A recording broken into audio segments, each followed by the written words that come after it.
ఓం నమ శివాయ శ్రీ మాత్రే నమ సర్వే జనా సుఖినో భవంతు. ఈరోజు చూస్తున్నామండి చాలామంది చిన్న చిన్న విషయాలకి సమస్యలకి, అది చిన్నదండి పెద్దది ఉండి ఏదైనా చావు ఒకటి మార్గం కాదండి. ఆత్మహత్య చేసుకొని చనిపోతున్నారు, వెనకాల మన అన్యాయం చేస్తున్నారు. ప్రతి మనిషిలో కూడా ఒక ఆత్మస్థైర్యం ఉంటుంది, తెలియని భగవంతుడి స్వరూపం మనలో ఉంటుంది. దాన్ని జ్ఞానం ద్వారానో లేదా మెడిటేషన్ ద్వారానో పెంపొందించుకొని ఒక ఆత్మస్థైర్యాన్ని పెంచుకొని ముందుకు వెళ్ళాలి తప్ప పిరికి వాళ్ళగా ఆత్మహత్యలు చేసుకోకూడదండి. ఇంకా చెప్పాలంటే చావడానికి చాలా ధైర్యం కావాలి.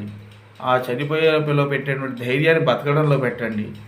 మీ వెనకాల వాళ్ళని అనాథలను చేయకండి. మీ వెనకాల పిల్లలు, మీకు పుట్టిన చిన్న చిన్న పిల్లలు ఉండొచ్చు, తల్లిదండ్రులు ఇంకా ఎంతోమంది మీ గురించి ఎదురు చూస్తూ ఉంటారు.